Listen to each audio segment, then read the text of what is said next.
अस्सलाम वालेकुम guys, welcome back to the 6th video of IT preparation maths basic. तो अगर आप लोगों ने मेरी लास्ट वीडियो देखी है, मैंने फैक्टराइजेशन के बारे में आप लोगों को समझाया था कि उसे किस तरीके से जो है वो मिडिल टर्म ब्रेकिंग करके हम क्वेश्चन को सॉल्व कर सकते हैं। तो आज MCQs में यानी कि आज मैं इस तरह के क्वेश्चंस को आपके पास सॉल्व करवाऊंगी जैसे MCQs में आ सकते हैं। ठीक है, अब ये हमारे पास अगर आप लोग देखें कि फैक्टर्स ऑफ x³ + 27 आर, यानी कि इनके हमें फैक्टर्स बनाने हैं। ठीक है, तो देखते हैं कि इसके फैक्टर कैसे बनेंगे और फिर आप लोगों को अंदाज़ा होगा कि MCQs में किस तरीके से और भी टाइप के, मतलब कि फैक्टर्स के ही रिगार्डिंग किस टाइप के क्वेश्चंस आ सकते हैं। ठीक है, so let's get started with this. ठीक है, सबसे पहले तो अगर आप लोग देखें कि हमारे पास क्या क्वेश्चन है कि x के ऊपर जो है ना हमारे पास क्यूब है। ठीक है, x³ है प्लस हमारे पास 27 है। ठीक है, तो अब हम क्या करते हैं कि अगर हमारे पास x के ऊपर क्यूब है, इट मीन्स कि हम चाहें कि मतलब 27 के ऊपर भी क्यूब आ जाए, लेकिन वो कैसे हो सकता है, उसे हम परफेक्ट क्यूब कहते हैं। ठीक है, अगर आपने कभी परफेक्ट स्क्वायर का टर्म सुना होगा तो इसी तरह से अब परफेक्ट क्यूब है। ठीक है, स्क्वायर का टर्म कब होता है, जब हमारे पास x के ऊपर स्क्वायर हो, लेकिन अभी यहाँ पे x के ऊपर क्यूब है।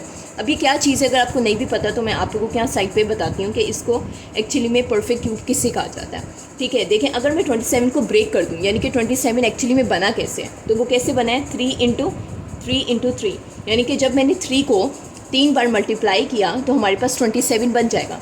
ठीक है, तो इसे मैं कह सकती हूँ कि मैंने 27 को ब्रेक कर दिया। ठीक है, इसके अंदर कि इसे हम परफेक्ट क्यूब कहते हैं। ठीक है, इसे क्या कहेंगे, इसे परफेक्ट क्यूब कह देंगे, क्योंकि अब आप देखो परफेक्ट क्यूब कैसे हुआ कि हमने इसको 3 में डिवाइड किया, 1 2 3, इट मीन्स कि 3 में डिवाइड हो गया। तो this is now called the perfect cube. When it's going to be a square, perfect square, तो जैसे हमारे पास 4 है, फॉर एग्जाम्पल हमारे पास 4 है।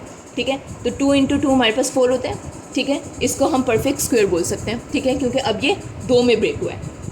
तो अब ये जो हमारे पास 27 है वो किस में हो गया, 3 में ब्रेक हो गया।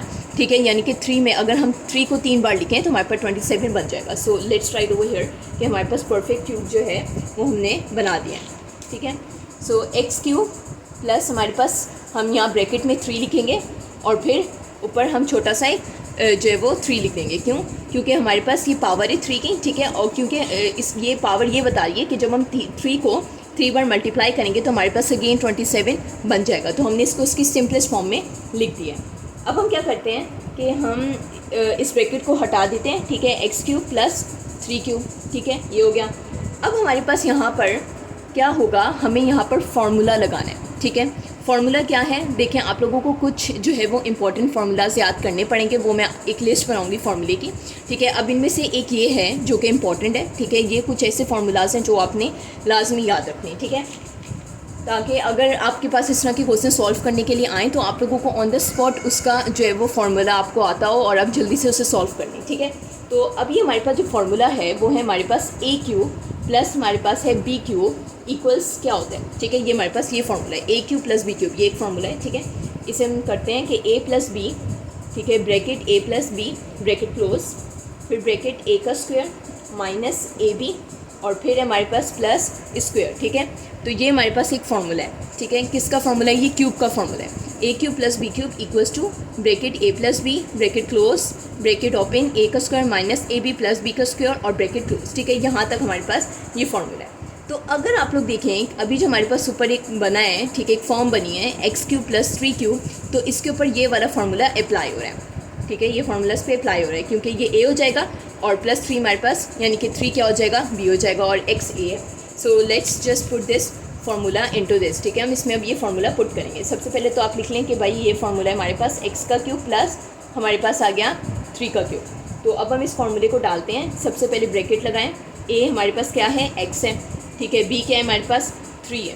ठीक है, फिर ब्रैकेट आपने ओपन करना है, a हमारे पास क्या है, x है और ऊपर क्या है x के, यानी कि a के ऊपर क्या है, स्क्वायर है, तो यहाँ पे भी हम स्क्वायर लगा देंगे।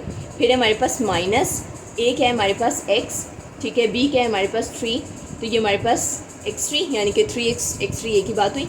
फिर हमारे पास प्लस हो गया, b हमारे पास क्या है 3 है, तो हम 3 को स्क्वायर कर देते हैं और फिर ब्रैकेट वापस लगा देते हैं। ठीक है, तो ये हमने क्या किया, हमने इसके अंदर फार्मूला पुट कर दिया।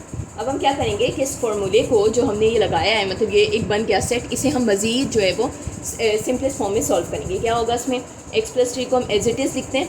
ठीक है, x का स्क्वायर है माइनस हमारे पास क्या हुआ 3x। ठीक है, -3x कर दो, x3 कर दो, एक ही बात है, मैंने -3x लिख दिया प्लस। अब 3 का स्क्वायर हमारे पास क्या होता है, यानी कि 3 को जब 2 बार मल्टीप्लाई करें तो हमारे पास 9 हो जाएगा। ठीक है, तो ये आ गया हमारे पास 9। तो बस यहाँ पर ये हो गया सॉल्व। तो अब आपके पास जब ऐसा कोई MCQ आएगा कि आपने इस तरीके से उसके फैक्टर्स बनाने हैं, तो आप इसको साइड रफ वर्क में सॉल्व करोगे। 4 जो ऑप्शंस होंगे उसमें जो एक ये करेक्ट होगा आपने उसे जो है वो टिक कर देना है, ठीक है। तो मैं अब ये बतानी कि इस तरीके से भी आपके पास सवाल आ सकते हैं, ठीक है। हम और भी सॉल्व करेंगे इंशाल्लाह। तो आप लोगों को एक जो है ना, एक आप लोगों को समझ आ जाएगी कि फार्मूला भी आए तो आपने कहाँ पुट करना है, या ये जो आज मैंने आपको परफेक्ट क्यूब समझाया कि किस तरीके से बनाना होता है, या परफेक्ट स्क्वायर क्या होता है, वो भी मैं कुछ क्वेश्चंस लाऊंगी, ठीक है। तो ये आप लोगों को एक जो है वो अंदाज़ा हो जाएगा कि क्वेश्चंस को किस तरीके से सॉल्व किया जाता है, ठीक है। तो हमारे पास क्या आंसर आ गया इसका, x+3, ठीक है, x का स्क्वायर -3x + 9, ठीक है। ये हमने किसके फैक्टर्स बनाए, ये हम लोगों ने फैक्टर्स बनाए x³ + 27 के। सो नाउ अब मैं एक और क्वेश्चन लाऊंगी आपके सामने, फिर हम उसे सॉल्व करते हैं, ठीक है। सो गाइस मैंने नेक्स्ट क्वेश्चन लिख लिया है, विच इज़ 5x का स्क्वायर = 30x। तो सबसे पहला स्टेप इन क्वेश्चन को सॉल्व करने के लिए क्या है कि हम लोग 30x को क्या करते हैं कि हम इक्वल के बाद ले आते हैं, ठीक है। क्योंकि मैंने आप लोगों को पहले भी बताया था कि व्हेन इट कम्स इक्वल, सबसे पहले तो वो एक इक्वेशन होती है, ठीक है। और इसमें हमेशा शिफ्टिंग ही फर्स्ट स्टेप होता है। अगर हमारे पास सिंपलेस्ट चीज़ें हो, ठीक है, डिपेंड करता है कि क्वेश्चन किस तरीके का है हमारा। सो 5x का स्क्वायर अगर यहाँ पे +30x है तो इक्वल के बाद क्या हो जाएगा हमारे पास -30x, इक्वल क्यों, इक्वल्स टू क्या हो जाएगा, 0 हो जाएगा। सो क्या था हमारे पास 5x का स्क्वायर = 30x था, हमने 30x को मूव किया इक्वल से पहले, which is going to be -30x = 0। So अब अगर आप लोग गौर से देखें इसको, तो हमारे पास यहाँ पर कॉमन निकल रहा है, ठीक है। कॉमन क्या निकल रहा है, x कॉमन निकल रहा है एक तो, क्योंकि 5 के पास जो है वो x 2 है और 30 के पास एक ही x है, तो एक ही x हमारे पास कॉमन में आएगा। तो हम एक x को क्या कर रहे हैं, हम कॉमन में मतलब बाय लिख देते हैं। फिर हमारे पास क्या चीज़ कॉमन आ रही है, नेक्स्ट अगर आप लोग देखें तो हमारे पास देखते हैं कि 5 की टेबल में 30 रिजॉल्व होता है या नहीं, यानी कि 30 आता है 5 की टेबल में या नहीं।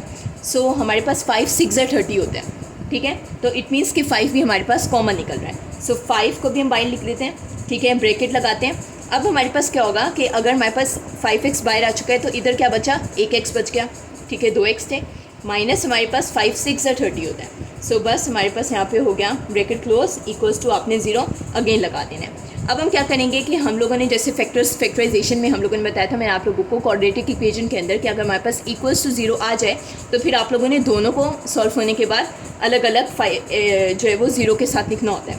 सो 5x = 0 हो जाएगा और दूसरा हो जाएगा x - 6 = कि हमारे पास अब इस x की 2 वैल्यूज़ निकल जाएंगी। सो x = 0/5, ठीक है। कैसे कि 0 के नीचे 5 यहाँ पर मल्टीप्लाई हो रहा था, नीचे आकर डिवाइड हो गया।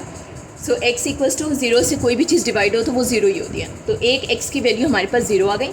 दूसरी हम x की वैल्यू को निकालते हैं विच इज़ x - 6 है, तो इट मीन्स कि यहाँ पर -6 है, इक्वल के बाद शिफ्ट होने के बाद वो हमारे पास +6 हो जाएगी। तो हम लोगों ने x की 2 वैल्यूज़ निकाल ली हैं, एक हमारे पास 0 आई और दूसरी हमारे पास +6 आई। अब इसका क्वेश्चन किस तरीके से आपके पास आ सकता है, आपको कोई भी इस तरीके का सवाल अगर गिवन होगा तो बोलेंगे क्या उसके फैक्टर्स हमारे पास, यानी कि फैक्टर्स होंगे कोई भी x के 2, 0 और +6। तो एंड में वो हमारे पास कुछ ऐसा होगा कि 0 है और दूसरा हमारे पास +6 है। तो आपने सॉल्व करने के बाद जहाँ भी आपके पास ये वाले 2 फैक्टर्स बनेंगे आपने उस ऑप्शन को जो है वो यानी कि उस ऑप्शन को टिक कर देना है, ठीक है। तो इसका इस तरीके से ही सवाल आएगा कि इसके फैक्टर्स क्या हैं, ठीक है। तो हमने आज 2 क्वेश्चन सॉल्व किए हैं कि हमारे पास जब x³ + 27 आएगा तो उसके भी फैक्टर्स किस तरीके से बनाएंगे, और हमारे पास 5x का स्क्वायर = 30x के फैक्टर्स भी किस तरीके से बनाने। तो ठीक है, आज इन 2 क्वेश्चंस के जो है वो आपको समझ आए कि आप लोगों ने फैक्टर्स किस तरीके से बनाने होते हैं, ठीक है। और भी बहुत टाइप से और भी बहुत तरीक़ों से आ सकता है। तो मैं इंशाल्लाह आज फिर जो है वो अपनी नेक्स्ट वीडियो में इंशाल्लाह जो है वो मैं और आप लोगों को MCQs इस तरीके का करवाऊंगी ताकि आप लोगों को एक मज़ीद जो है वो समझ आ जाए कि आपने किस तरीके से सॉल्व करना है। अगर आपको कोई भी कन्फ्यूजन है तो आप कमेंट सेक्शन में बताएं, ठीक है। अगर इससे पहले आपने फैक्टराइजेशन की वीडियो नहीं देखी तो आप लोग वो जाकर देखें। So don't forget to like, share and subscribe to my channel. Till then, अल्लाह हाफिज़।